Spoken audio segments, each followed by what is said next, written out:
I am Inspector J. I'm giving you a courtesy title because Inspector is the only part of my identity that hasn't been stripped away by the things I've seen. I used to serve in a unit so classified, we didn't even have a patch, a multinational task force dedicated to suppressing what we called Category 4 anomalies, places where reality thinned. The first crack in my world wasn't a bullet or a bomb. It was silence. It happened in the Himalayan foothills, a place so remote the maps just read unsurveyed elevation. Our mission was designated Operation Static Whisper.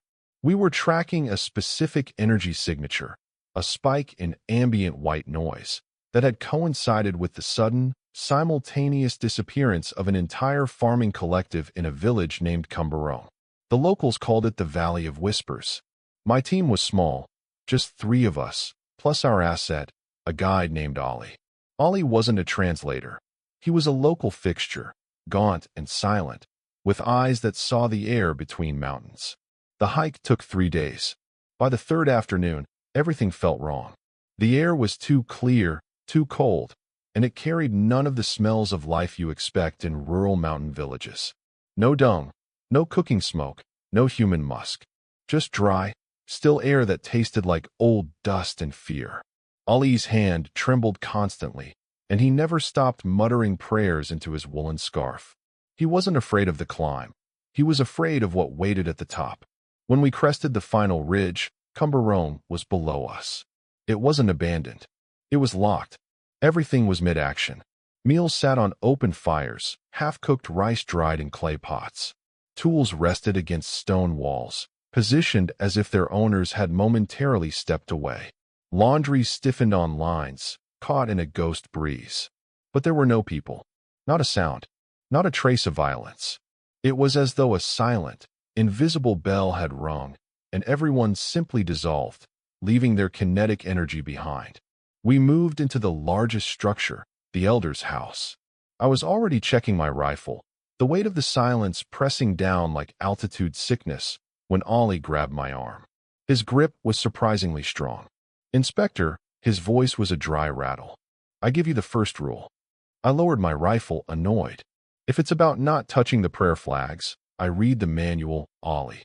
He shook his head, looking toward the distant, jagged mountain peaks that sliced the horizon. They were perfectly black, even under the fading daylight.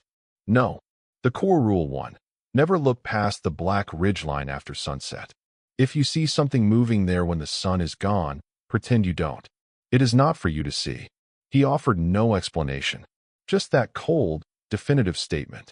I dismissed it as superstition, but the absolute dread in his eyes stuck to me like cold mud. I assigned the first watch to myself. As the last sliver of sun vanished, the air temperature dropped instantly, making the stone walls exhale condensation. I sat outside, using my NVG's, night vision goggles, to scan the ridgeline. The peaks were razor-sharp, cutting the pale moonlight into menacing, shifting silhouettes. For 2 hours, nothing. Then, a flicker. It was on the highest point, a rapid, low movement. Too fast for a goat, too low to be a bird. It wasn't running. It was crawling, moving with a fluid, unnatural momentum that defied gravity and mass. I tightened my finger on the trigger, waiting for it to reappear, but it didn't. I held that position for 10 agonizing minutes, until my blood ran cold. I told myself it was a shadow, a trick of the eye. I didn't report it. I didn't want to hand my anxiety to the others. I handed watch off to Kai. Kai was our radio man, a young expert from Texas, usually the most steady and pragmatic among us. I woke 3 hours later to a sound like a physical blow, the thick wooden door to the Elder's house slamming shut.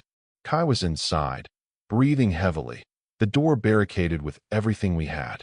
Kai, what the hell are you doing? Open up, I yelled, pulling hard on the bolt. He refused. Don't open it. Don't let it in. His voice was choked, ragged. We forced the door open at first light. Kai was huddled in a corner, his weapon across his lap, trembling violently. He couldn't meet our eyes, just kept them fixed on the floor. I saw it, he whispered, his eyes distant. I looked past the line. It wasn't a shadow. It was tall, too tall, and it reached. Ollie, who had been listening in silence, let out a sharp, guttural sound, a curse in his native tongue. He looked, Ollie stated, horrified. They know you are here now. We were ordered to stay. The mission was to find the anomaly, not run from a scary story. We spent the day searching the houses again. That afternoon, we found the first anomaly beyond the silence. In the wall of one abandoned hut, a circular symbol, the jagged lines, like a crude sun, was carved, but the stone around it felt strangely hot to the touch. That night, the tension was unbearable. I took the last watch again, determined not to break the core rule. Around 3 o'clock, the scraping began. Faint at first, like dry branches dragged across rough stone. It grew louder, closer, circling the perimeter of the village. It sounded heavy, yet somehow hollow. I strained against the NVGs, but the darkness seemed to actively resist the light, swallowing the edges of the village. Then, silence. A deafening, total silence that hurt my eardrums. And then, the sound of clicking. Low, wet, and guttural. It came from a crumbling mud hut, close enough that I could smell the stale earth and something else, something metallic and sharp, like old rust. I swung my rifle, finger on the trigger. My breath fogged the optics. The thing that came out of the hut was a violation of biology. It moved like a spider, but its body was unervingly humanoid. Too tall, too lean, but bent and broken at every joint. Its head was grossly oversized, and its hollow eyes, dark as oil, reflected the faint green glow of my scope.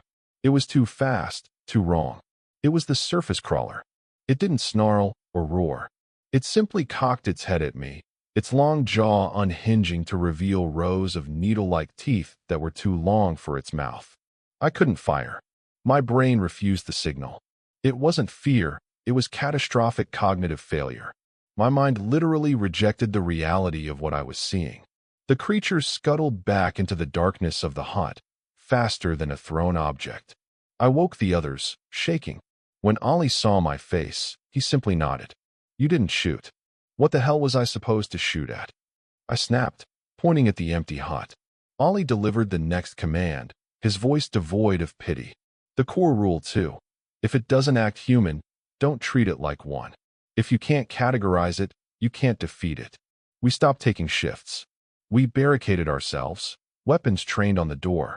At midnight, the whispering started. It was like voices echoing down a very long, dark tunnel. Always just out of focus, just out of understanding. Then came the knock. 3 sharp, quick raps. The air went dead. 3 slow, hesitant raps. Who is there? One of the Marines, barely above a whisper, called out. No answer. Only a final, soft rap, a sound of almost gentle inquiry. Ollie stood, holding his rifle like a child holds a comfort object. He opened the door just a crack. He looked out. His face went instantly bloodless. He slammed the door, throwing the bars back into place. It's not real, he croaked, sweat running in rivers down his face. Whatever you hear, whatever it shows you, don't open the door again. We didn't ask what he saw. By morning, panic was an acid taste in the back of my throat. We decided to retreat, orders be damned. But when we stepped outside, the village wasn't the same. The shifting labyrinth. The stone houses hadn't moved, but the paths had. A narrow, well-worn track we'd used yesterday now looped back to our front door. Landmarks we'd plotted on the map were gone. The village had rearranged itself, becoming a complex, malicious maze designed to keep us exactly where we were. Ollie didn't look surprised. He just looked defeated. The core rule 3. Once you enter a place like this, it doesn't let you leave the same way. We spent the day trying to navigate the impossible, running low on water and hope. We rationed the last MREs. We always ended up back at the elder's house. That night, the sound began. Not a growl, not a snarl, but the shattering laughter. High-pitched, cold, and childlike, echoing from every stone wall and every empty hut. It was impossible to pinpoint the source. It was everywhere and nowhere. Ollie, desperate, forced us into a circle, weapons out, backs pressed together. The core rule 4. Never make eye contact. Do not let them see your face. We sat there, listening to the laughter swell, louder and closer, until it felt like it was inside our skulls. Then, a light, fleeting sensation, something cold and wrong brushing my calf. I gripped my rifle, staring straight ahead, refusing to look down. When the laughter finally cut off, the silence was agonizing. Kai was slumped against the wall. His eyes were wide open, unblinking, fixed on a point far above us. He didn't respond to shaking or shouting. His breathing was shallow, his lips moving silently, whispering something only he could hear. He was alive, but the light had gone out. He was the burden. By the 5th day, Ollie was gone. His rifle, his pack, his coat, all there. He had simply stepped away from his body, taking only his fear with him. I tried to carry Kai, but he was dead weight. I couldn't navigate the labyrinth with him. I left him by the front door, still staring. That night, I saw the lights. Not the stars. These were soft, sickly white lights, appearing one by one above the black ridgeline. They descended slowly, weaving through the air, and as they drew nearer, I could see twisted figures moving within them, shapes that defied human anatomy. I don't remember screaming, but I heard it. The last memory I have before waking up in the field hospital is the sensation of being dragged, not by hands, but by an unseen pulling force, deeper and deeper into the village. They found me 3 days later, wandering alone, delirious, far from any known patrol route. No sign of Cumberone. No sign of Kai or Ollie. They called it shell shock. I called it a promotion. Because in that village, I didn't just survive an anomaly. I learned the first set of rules. And I knew, with absolute certainty, that once you've seen them, they've seen you. And this was only the beginning. The field hospital was sterile, bright, and suffocating. I filed the report, a masterpiece of euphemisms about sudden illness and navigational error. No one questioned it. They just wanted the mission closed. They wanted the anomaly to stay in the mountains. But I knew the truth. My body had left the labyrinth, but my mind was branded with its rules. I carried the static whisper with me. My second deployment proved that the anomalies weren't just terrestrial. They were foundational. The deep thing, Mariana Trench.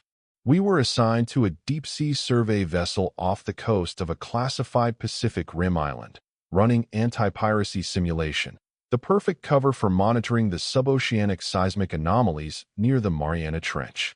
The water there is blacker than night, colder than space, and pressure measurements defy physics. I was on deck watch one night, scanning the horizon with a guy named Diverell. He was usually a jokester, a man entirely at peace with the mundane misery of naval life. That night, though, he was quiet, his eyes fixed on the empty horizon. "It's too quiet, Jay," he muttered, clutching the rail. "The sea shouldn't breathe like this." The water was utterly flat, like polished obsidian. The sky was clear, yet the horizon itself seemed unnaturally dense, a solid wall of absolute blackness that consumed the stars. Then we saw it. It didn't breach like a whale. It rose, a column of absolute, light-absorbing blackness that towered over the waves. It was vast, monumental, dwarfing our small frigate. Its surface glistened, not with water, but with a repulsive, oily sheen that looked older than the ocean itself. "Report," I yelled into the comms.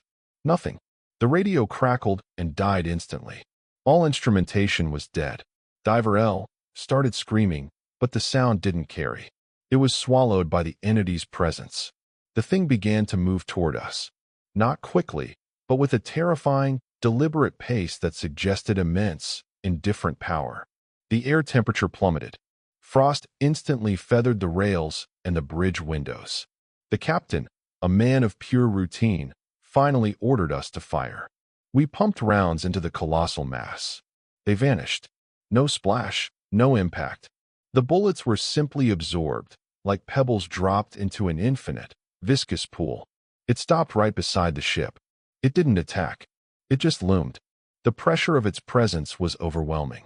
Then, the horror started.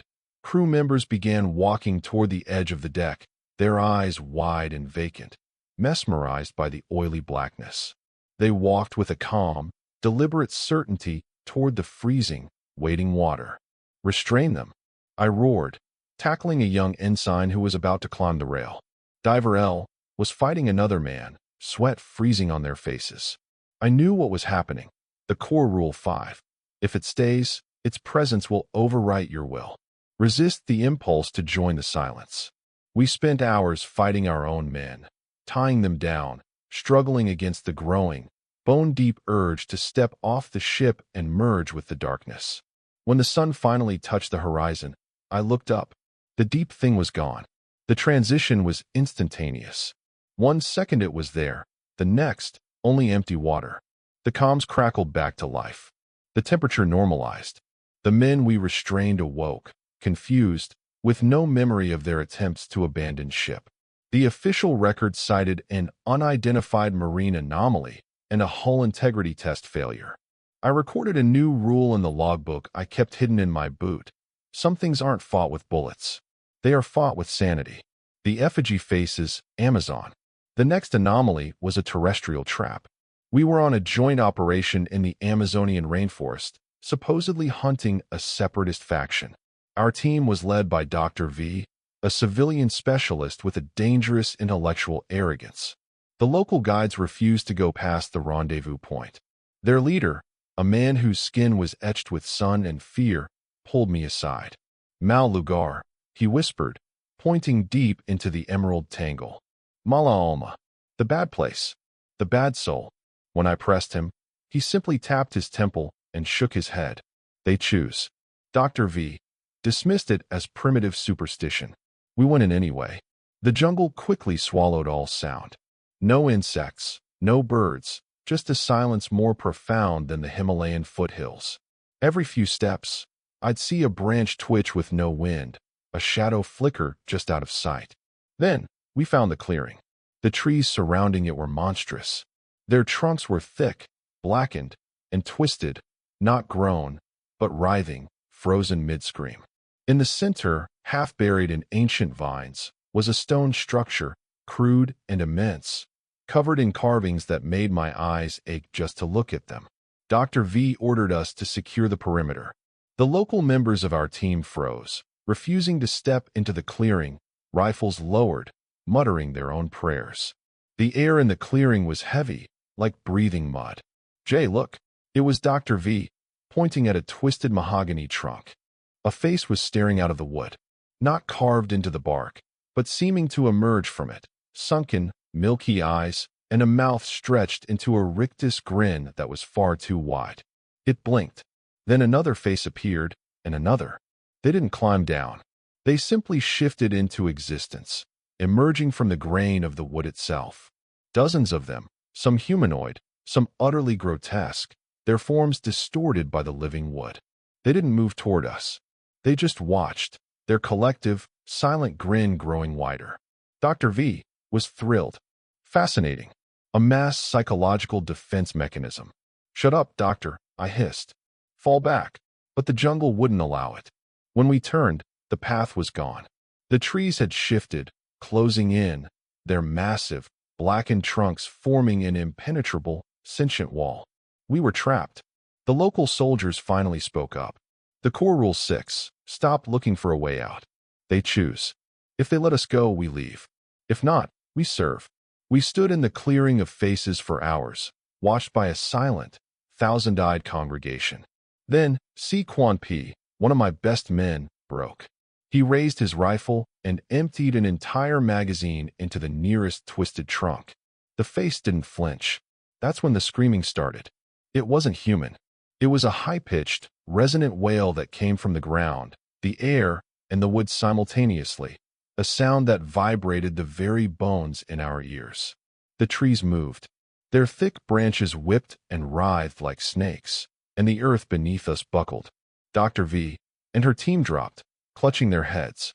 The local guides fell to their knees, chanting furiously. We were frozen, our weapons useless. Just as quickly as it started, it stopped. The faces vanished. The trees stilled. The light returned. When we stumbled out of the jungle, the path suddenly reappeared behind us, completely normal. The local guides refused to speak a single word about what happened. Dr. V listed the mission as a technical success, attributing the terror to mass hysteria induced by fungal spores. I knew better. The forest had played with us. It had decided that we were not worth keeping. But I had looked at the faces. I had felt the terror. The static whisper was growing louder. I was becoming the anomaly. I began to realize an unofficial protocol. My deployments were not random. After every Category 4 encounter, I was sent to another place where the rules of reality were equally thin. It seemed Command wasn't interested in solving these issues. They just wanted to observe the reactions of soldiers who had been opened. The third time brought me to a secluded, isolated village deep within the forested Carpathian Mountains of Romania, the legendary land of Transylvania. Officially, we were on a joint training exercise with Allied forces. Reality, we were investigating the mass disappearance of personnel from a nearby NATO base. No engagement, no signs of desertion. They had simply vanished. As soon as we approached the village, I knew it was a place with rules. The stone houses were ancient, the windows dark and lifeless. The few locals we saw hurried inside, murmuring to each other in a language that sounded like grinding stone. Worst of all were the symbols, carved into every door, fence, and well, circles with jagged lines radiating outwards, like crude suns. They weren't decor. They were wards, a desperate attempt to keep something out. I was paired with Officer P, a combat medic who usually maintained a sardonic humor even in the direst situations. That night, though, his smile was gone. "Ever seen anything like this, Inspector J?" P asked, running his hand over one of the grotesque carvings. "No," I replied, scanning the tree line. "And I don't want to stick around to find out what it's for." That's when we heard the scream. It came from one of the houses on the edge of the village, not a scream of pain, but a scream of recognition, the realization that the death approaching was fundamentally wrong. We rushed over, weapons raised. The wooden door was blown off its hinges. Inside, the air was thick with the coppery, metallic smell of blood. A NATO soldier was lying on the floor, his throat ripped open into a second mouth. Blood pooled beneath him, and standing over the body was a thing. At first, I thought it was a man, tall, lean, dressed in ragged black clothing. But then it turned, and I saw its eyes. They were blood red, faintly glowing, with no visible white. Its skin was pale, almost translucent, and its mouth was smeared with blood, sharp teeth glinting as it snarled. "My God!" Officer P muttered, stepping back. The sanguine moved faster than anything I had ever seen. One moment it was standing over the corpse. The next, it was on Officer P, pinning him to the floor. He screamed as its teeth sank into his neck. I didn't think. I just fired. The rounds hit it square in the back, but they might as well have been BBs. The creature hissed and switched its attention to me, its mouth dripping with PS blood. Supplemental Rule A. Firearms are a comfort. They are not a tool. It lunged. I rolled away on instinct, scrambling for anything that could be weaponized. I grabbed a piece of broken furniture, an old chair leg with a sharp, splintered edge. In sheer desperation, I drove the wood hard into its chest. An unearthly shriek, devoid of humanity. The sanguine thrashed wildly and collapsed. For a moment, I thought it was over, but its body began to dissolve into ash, scattering across the floor like dry leaves. Officer P was still alive, but barely. I ripped a piece of my uniform to press against the wound on his neck. The bleeding stopped frighteningly fast, and the skin around the bite had already turned a sickly gray. "We need to get him back to the others," I said, lifting him onto my shoulder. He didn't resist, his body limp and cold. His eyes had become distant and cloudy, yet held a terrifying new intensity. When we regrouped, I lied, saying P had been attacked by an animal. I couldn't speak the truth, but the look in P.'s eyes, cloudy and hungry, told a far worse story. We hunkered down for the night in an abandoned barn. P was silent, lying with his back to the wall. He refused to eat. His breathing was shallow and uneven. During my shift, I heard P muttering. I moved closer. "Thirsty," he whispered. "So thirsty." By morning, P was no longer P. His skin had turned porcelain white, almost transparent, and his eyes had taken on the same blood-red hue as the creature from the night before. He shunned the sunlight streaming through the barn's cracks, his movements jerky and unnatural. "We have to do something." "Carter," another Marine said. "He's not right. He's not human anymore." I knew the truth. The thing I had stabbed last night wasn't an animal. It was a parasite, and it had injected its essence into P. That night, P attacked. We were preparing to move out when he lunged at Carter. His strength was unbelievable, tossing a fully armed Marine like a rag doll. His eyes held no recognition, just pure hunger. We had to collectively pull him off, restraining him against a post in the barn with ropes and belts. P thrashed and snarled like a beast, his voice losing all human quality. "We can't keep him like this," Carter said, trembling. I knew what had to be done, but saying it out loud felt like a profound betrayal. Supplemental Rule B: do not allow the spread. "We wait until sunrise," I commanded. We dragged him outside. P screamed as the first rays of light touched his skin, smoke rising from his body like steam. I couldn't watch. I closed my eyes. "I am so sorry, P," I said. The sunlight consumed him, his body igniting in a quick, intense burst of flame. Moments later, only ash remained. We never reported the truth. The official story: Officer P killed in action, body unrecoverable. But the looks we exchanged said everything. We knew what we'd seen. I added to my rules, the core Rule 5. Their greatest strength is infection. Never allow the spread. I swore I would never dismiss a local warning again. But that promise was tested soon after, in a place where the predator wasn't just a creature, but a killing engine. After Transylvania, the internal paperwork was hell. But the military machine always rolls forward. They transferred me out of the Deep Investigation Unit and into a regional stabilization force.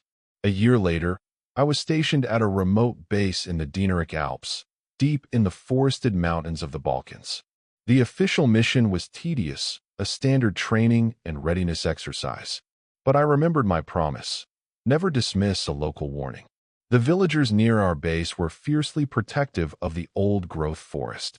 They had one rule they repeated constantly to any soldier who ventured too far: do not carry meat into the deep woods after sundown.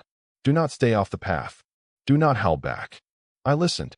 I also packed a small, non-regulation silver letter opener I'd polished obsessively, just in case. One cold night, I was conducting a basic recon operation. Just me, Sergeant Lopez, and two fresh-faced junior Marines.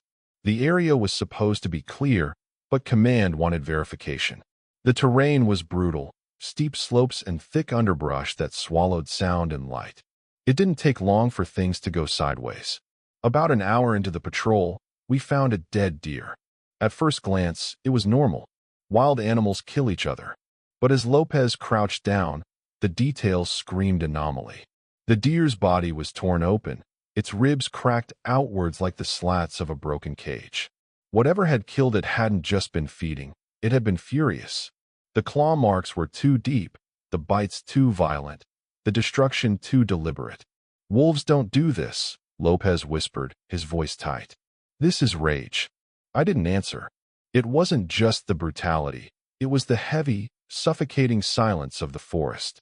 The usual chorus of insects, birds, and rustling leaves was gone, replaced by a stillness that pressed against my ears. "Let's move," I said. "We're being watched." We pressed on, but the forest was no longer just trees and shadows. It felt like an enormous, predatory waiting room. Then we heard it, the howl. It started as a low, deep growl, barely audible over the crunch of our boots. We froze, rifles raised, scanning the darkness. The growl intensified into a snarl, then a deep, guttural howl that seemed to echo not from a point source, but from the earth itself. "What in God's name was that?" One of the young Marines, Bishop, stammered. "Not a wolf," Lopez confirmed, his grip white-knuckled on his rifle. The howl came again, closer this time, moving in an impossible circle around us, too fast to track. "Eyes on," I barked. "Watch your sectors. Do not scatter." The underbrush exploded. Something massive charged out of the darkness. It hit Bishop first, a blur of motion and malice, knocking him off his feet before any of us could react. The thing that attacked him was enormous. easily over 7 feet tall, covered in shaggy, matted, black fur. It had a long snout full of glistening, immense teeth, and its eyes burned a sickly yellow in the faint moonlight. It was more than a wolf. It was the night hunter. Bishop screamed as the beast's claws raked across his chest, blood spraying the forest floor. I opened fire. The sound of my rifle was deafening. The beast recoiled slightly as the rounds hit it, but it didn't fall. Lopez and I kept firing, but the bullets barely seemed to slow its momentum. It lunged at me, its jaws snapping inches from my face.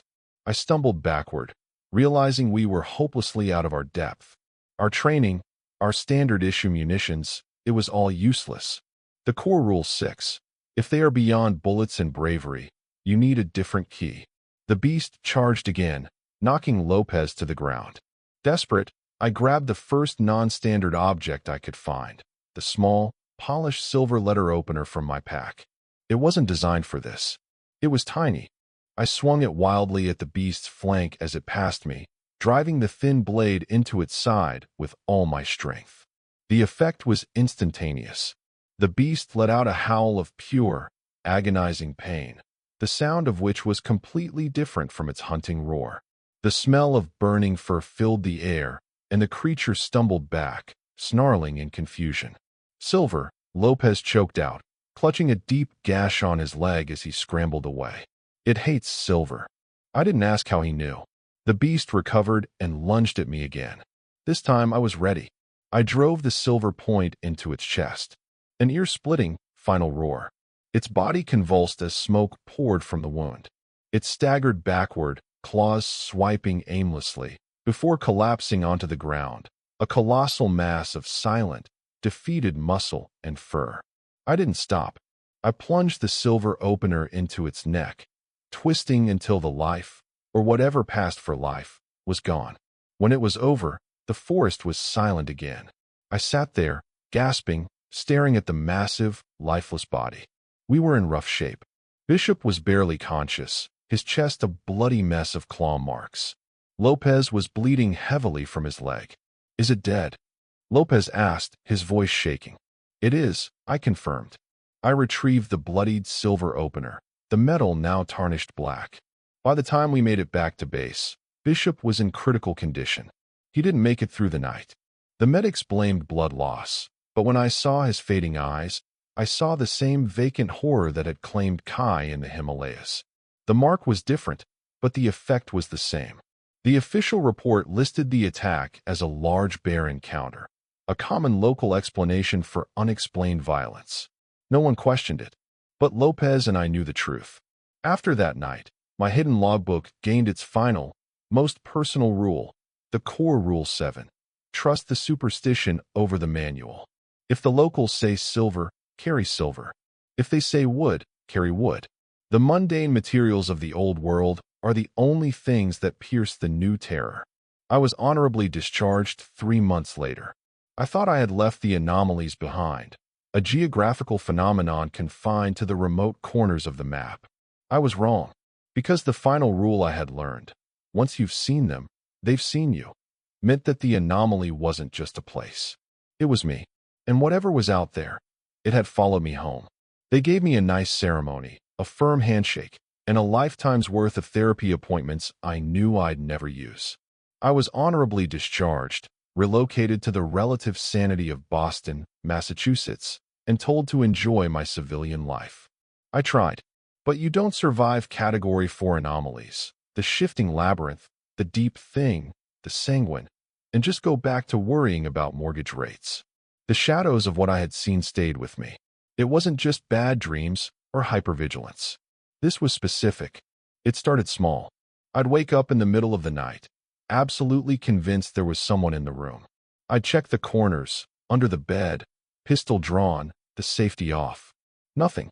But the air felt thick, heavy, like the atmosphere of the Amazonian clearing had been compressed and filtered into my bedroom.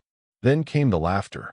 Faint, cold, and high-pitched, exactly like the sound that drove Kai insane in the Himalayas.